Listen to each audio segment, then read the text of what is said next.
We're Robin and Steve. In the last episode, we sailed under Tasmania all the way to Bruny Island. In case you were worried that the scenery would get uglier, don't be. We get some perfect sailing on a broad reach and a feast of diverse cliffs as we approach historic Port Arthur.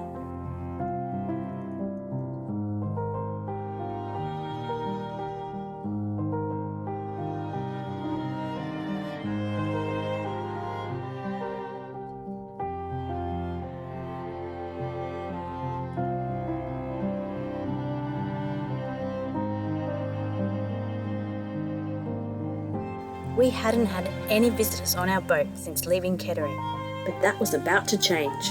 Meet the Sands family. I'm the one on top. The younger Sands are used to climbing up piles of people. Sorry kids, not this time. I ferried the Sands family to and from our boat so that all 10 guests could see our home.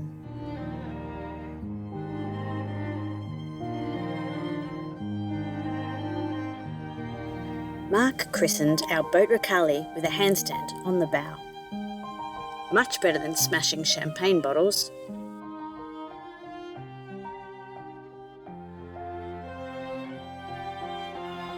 Something caught Steve's eye in the water. We were all enthralled by this flashing blue thing.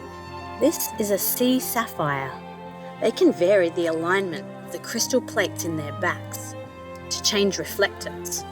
If light hits at 45 degrees, they seem to disappear. Port Arthur is a stunning place with a dark history. From the 1820s, violence and disease brought by Europeans led to the demise of the traditional custodians of this land, the Paiderame people. The world's powerful nations at the time shipped prisoners off to faraway colonies worldwide, and this was one such penal colony. On a more positive note, the grounds now boast a world-class interactive museum, a thoughtfully designed memorial garden for and by the local community, and it's the gateway to the Three Capes Walk. Plus I found this delicious patch of weeds. I know this is becoming a theme, but as we set off to Fortescue Bay, we were escorted by cute dolphins. Again. And there were baby ones this time. Spoiled. We sailed through the spectacular hole in the wall, the gap between Tasman Island and mainland Tasmania. It was good weather, so a surprisingly calm trip between these islands and a great view of these Dolomite cliffs.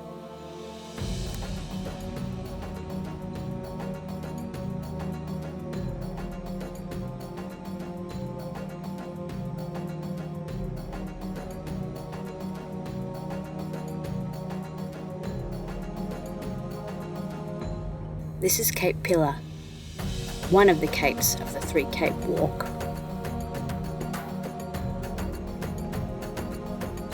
Keep an eye out for more dolphins as Steve packs up the sail here in Fortescue Bay. There they are. We took a strenuous walk to Cape Hoy to see these Dolomite formations from above.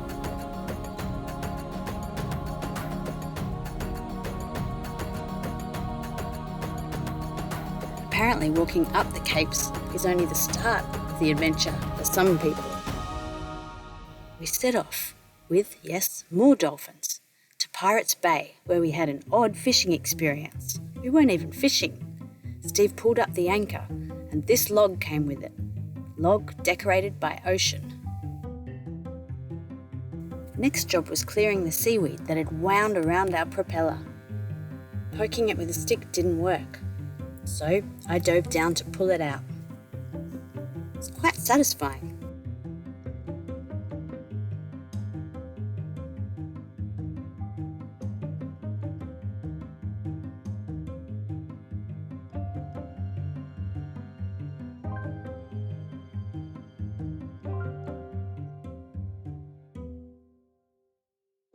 With propeller clear, we set off to Shoal Bay. We did our exercises. One must keep oneself in shape.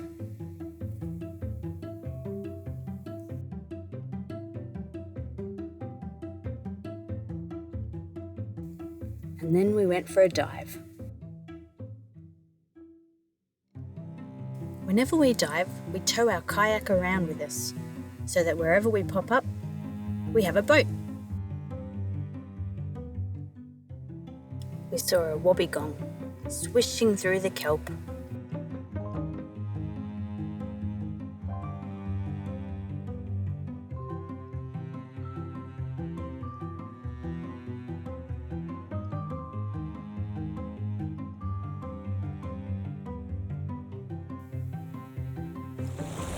On our way to Maria Island, the dolphins were particularly rolling. We got to see their tummies for a good chunk of the trip. And it was the best wing-on-wing sailing that we'd done.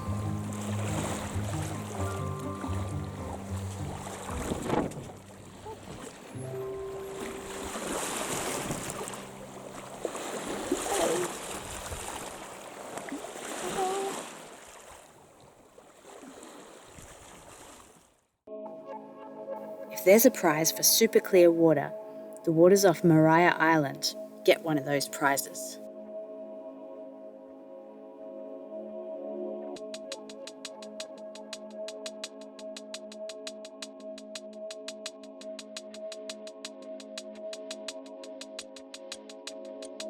After a good walk along the ocean beach and the other beaches, Steve was ready for a nap, a kayak nap.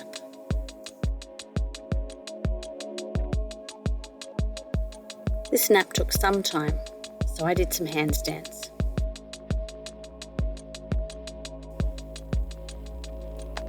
But there was still more napping happening. Steve reckons he was just waiting for the tide to come back in.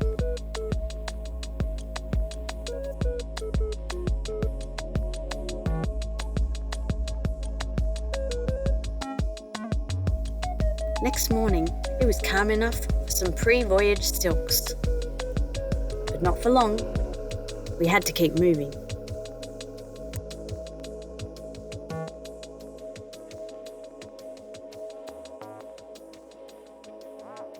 More dolphins? Yawn.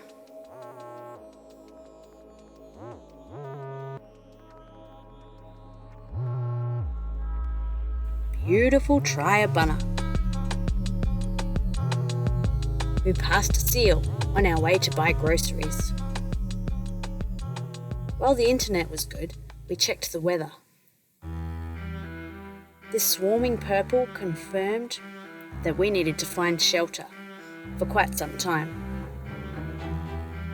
So we sailed on into the night, watched Maria Island get smaller and smaller, and Schouten Island get closer.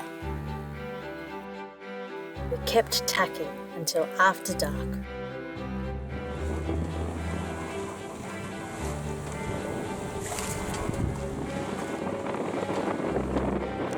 At 9:30 p.m, full moon rose, lighting our way toward our refuge. For the winds we were expecting, Schouten Island was the best anchorage around.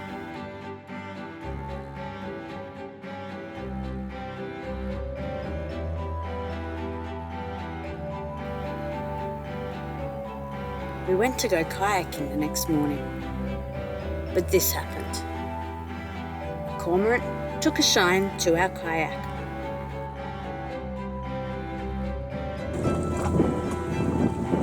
Hey, get up that kayak.